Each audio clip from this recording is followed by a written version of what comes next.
This is the Google Pixel 3a, and this is Google's newest smartphone that in my opinion is a really great value buy if you're in the market for a phone like this one. Now this is not a glitzy review because this is not a glitzy phone.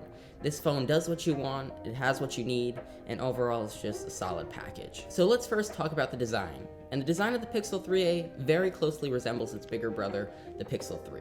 From the two-tone back to the glossy sides, it's a very simple looking smartphone but still maintains elegance. Now even though it's made out of plastic, there's actually no weight difference between the 3A and the standard 3, which is a good thing. The design is not the focus for this smartphone, but Google definitely delivers, especially for $400.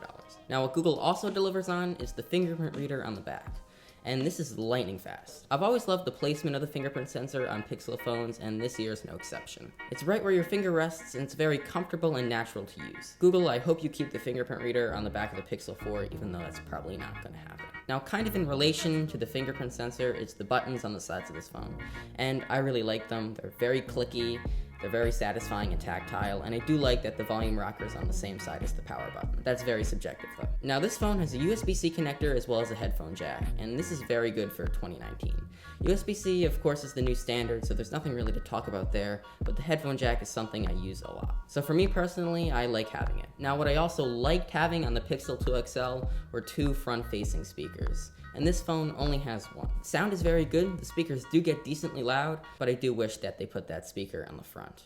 Now speaking of the front, let's talk about the display. And this is a Full HD OLED panel that in my opinion looks pretty good. For most people this panel's fine, but I've been spoiled with the Galaxy S10's display, so this one really doesn't even come close to that one. Now colors are good, it gets decently bright, but viewing angles are not that great. There's definitely noticeable blue shift and red shift when tilting the device around. But besides that, it's definitely immersive and it's a decent panel. Now moving on from the display, let's talk about the software. And this phone's running Android 9 Pie in its stock form. And in my opinion, this is one of the best versions of Android. To be short and sweet, stock Android is very simple and easy to use, and that's something I really appreciate.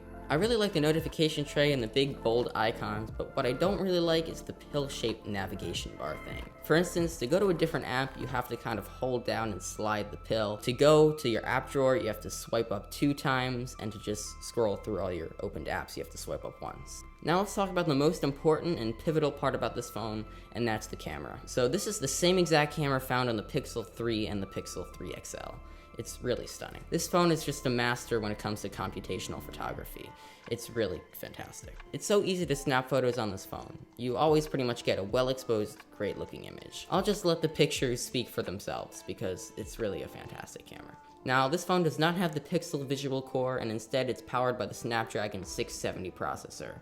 And when it comes to photos, it's fine. It takes a couple more seconds to load and process each photo, but it's no big deal. When it comes to the front-facing camera, it's okay. On the standard Pixel 3, there are 2 front-facing cameras, a wide and an ultra-wide. And this phone's lens is a hybrid between those 2 focal lengths. Photos are fine, they'll do the job, and they're pretty crisp, but I really don't take pictures of myself. This is kind of ironic, because I'm taking video of myself, which is thousands of frames, but you get my point. Overall, this is a really great phone for somebody who doesn't really want to empty out their wallet.